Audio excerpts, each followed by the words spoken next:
राजस्थान में 1 जून से कई बदलावों के साथ जिंदगी को पटरी पर लाने की कोशिश एक बार फिर से तेज हो जाएगी, क्योंकि लॉकडाउन का चौथा चरण 31 मई को ख़त्म हो रहा है। ऐसे में सरकार अब चाहती है कि लोगों को समझाया जा चुका है कि उन्हें किस तरह से बाहर निकल के अपना कामकाज करना है, सावधानी रखनी है। तो सबसे पहले जिस राहत की या जिस छूट की हम बात कर रहे हैं, उसमें परिवहन निगम सामने आ रहा है। सरकार के राजस्व का लोगों की सुविधा का एक बड़ा सोर्स यही है। तो ऐसे में अब राजस्थान में जो बसें हैं हाईवे पे आपको दौड़ती नज़र आ जाएगी। ये एक सबसे बड़ा सरकार की ओर से छूट दिया जा रहा है। इसके अलावा यहाँ आप देखेंगे कि बहुत सारी दुकानें हैं, कुछ दुकानें खुली है, कुछ दुकानें यहाँ पर अभी भी खोलने के इंतज़ार में। तो ऐसे में सरकार जो छूट के दायरे को कुछ और बढ़ाएगी। तो और जितनी भी दुकानें यहाँ पर आपको मिल रही है, जैसे ट्रैवल की दुकान है, यदि बसें चलना शुरू हो जाएगी एक बार सुरक्षित तरीके से, तो इस तरह से ट्रैवल्स की दुकानें भी यहाँ पर खुल जाएगी। तो लॉकडाउन के अगले चरण में, यदि लॉकडाउन अगला चरण आता है, तो उस वक्त छूट का दायरा इस तरह से होगा।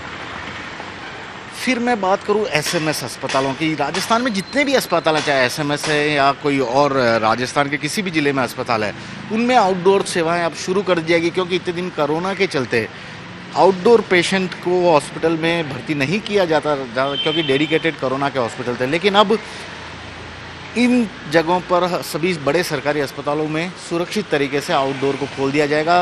मुख्यमंत्री अशोक गहलोत ने पहले ही साफ कर दिया कि अब म्यूज़ियम, किले और जो पर्यटन से जुड़े स्थल हैं वे भी खुलेंगे। न्यूज़ 24 ने 2 दिन पहले ही इसकी जानकारी दे दी थी कि इस तरह से म्यूज़ियम खोलेंगे, ताकि राजस्थान जो पर्यटन के लिए जाना जाता है वहाँ पर फिर से एक बार गतिविधि शुरू हो जाए। रणथंभौर, सारिस्का जैसे उद्यान, अब इनको ज़ू को भी खोल दिया जाएगा, और ताकि लोग यहाँ पर भी आ सकें। और ये जो कमाई का सिलसिला आगे से आगे जुड़ा हुआ है, एक तरह से रोज़गार का सिलसिला जुड़ा हुआ, क्योंकि यदि पर्यटन स्थल पर लोग आएंगे तो पर्यटन स्थलों की रखरखाव के लिए कुछ टिकटों की बिक्री से पैसा तो मिलेगा ही, लेकिन उसके साथ ही इससे जुड़े लोगों को भी फिर से रोज़गार मिलना शुरू हो जाएगा। सरकार की कोशिश ये है कि धीरे धीरे एक बार फिर से 1 जून के बाद मॉल को भी खोल दें। मॉल को भी अब सुरक्षित तरीके से सरकार खोलने पर होमवर्क कर रही है। स्कूलों में 10वीं और 12वीं की जो परीक्षाएं बाकी रह गई थी, राजस्थान सरकार ने उसे भी जून महीने में सुरक्षित तरीके से करवाने का फैसला ले लिया है।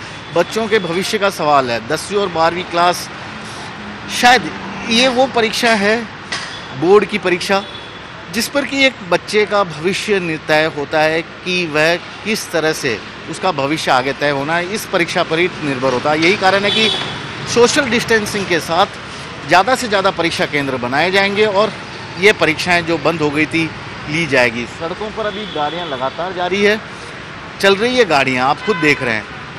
1 जून के बाद शायद यहाँ पर आपको और ज़्यादा गाड़ियां चलती हुई मिलेगी सड़क पे, क्योंकि कई और छूट मिलेगी, लॉकडाउन का फ़ायदा मिलेगा। लॉकडाउन अब तक जो था, सर मैं फ़ायदे की बात इसलिए कर रहा हूँ, राजस्थान में कोरोना पॉजिटिव मरीजों की तादाद तो बढ़ती जा रही है, क्योंकि टेस्ट भी बढ़ते जा रहे हैं। लेकिन अब लोग ये समझने लगे हैं कि बाहर आएंगे तो उन्हें किस तरह से रहना पड़ेगा। जैसे ये देखिए, एक दुकान वाले हैं, ओल्ड बेयरिंग्स का काम कर रहे हैं, लेकिन दुकान में सभी ने मास्क लगा रखा है। लोग ये जानने लग गए हैं कि सुरक्षा उन्हीं के हाथ में है और किस तरह से ये सुरक्षा पूरी होगी। लेकिन अभी भी श्रमिकों का पलायन जारी है। देखिए, मैं आपको ये दिखाऊंगा, ये श्रमिक स्पेशल बस है, इसके अंदर भी लोग बैठे हैं, ऊपर छत तक लोग बैठे हैं, छतों पर, बसों की छतों पर भी लोग बैठे हैं।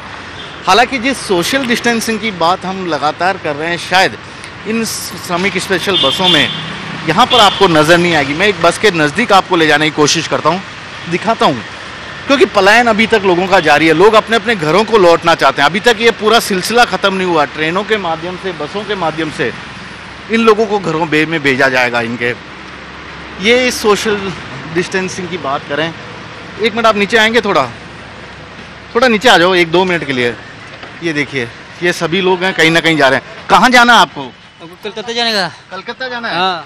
कितनी देर से बैठे हैं यहाँ पर ऐसे? आधा घंटा हो गया बेटा। आधा घंटा। कहाँ से आए हो? 8 बजे से घर से निकला, अभी तक पानी भी नहीं है, कुछ भी नहीं है, खाने वाने बहुत प्रॉब्लम हो रहा है हम लोगों का, तकलीफ में है। तो जा क्यों रहे? अब तो सब चीज दुकानें खुल गई, यहाँ पर क्यों जा रहे हैं? खुल रहा है, कुछ भी नहीं खुल रहा है, नहीं खुल रहा है, कुछ भी नहीं खुल रहा है। हम लोग सरकार ने तो बोला सब खोल दिया। काम धंधा तो नहीं है, इसके लिए जा रहा हूँ। क्या बोला आपके मालिक ने? आप कहाँ काम करते थे? मैं तो दादी का फाटक करता था। अच्छा, क्या काम करते थे? सुनार का। सुनार का। तो वो दुकानें भी अभी तो खुली नहीं है, सुनार वगैरह की तो? नहीं, खुला नहीं है। आप थोड़ा आगे आ जाओ। क्या कुछ बोल रहे थे, क्या बता रहे थे? काम काज ही नहीं है। नहीं है। कोलकाता में जाके क्या करेंगे? गांव में कोई खेती बाड़ी कर ले, कुछ तो करेंगे। ये देखिए, ये लोग हैं, अभी तक पलायन जारी है इनका। ये परेशान है, जहाँ जगह मिली वहीं बैठे हैं। यदि बस के अंदर का नज़ारा देखेंगे तो सोशल डिस्टेंसिंग बिल्कुल नहीं है यहाँ पर। लोगों को भी समझना पड़ेगा कि अब राहत का पिटारा, छूट का दायरा बढ़ता जा रहा है। उन्हें अगर ये पलायन के बारे में सोचना छोड़कर वे कुछ देर जहाँ हैं वहीं पर रहकर अपने काम धंधे को फिर से शुरू करने का सोचते हैं तो शायद उनके लिए राहत की एक बड़ी बात होगी। लेकिन अभी ऐसा कुछ भी नज़र यहाँ पर नहीं आ रहा। श्रमिकों में भी डर है क्योंकि दुकानें खुल चुकी है, लेकिन अब लोगों को नौकरी मिलने की बजाय यहाँ से निकाला जा रहा है। जितनी तादाद में पहले लोग काम करते थे उतनी तादाद में अब इन दुकानों पे, फैक्ट्रियों में या कारखानों में इन लोगों को नौकरी पे नहीं लिया जा पा रहा। तो ये लॉकडाउन का यदि अगला चरण आता है, 1 जून के बाद की जो स्थिति होती है, सरकार की कोशिश यही होगी इस स्थिति में और थोड़ा सुधार किया जाए। कैमरामैन दिनेश कुमावत के साथ श्रीवत्सन, जयपुर न्यूज़ 24।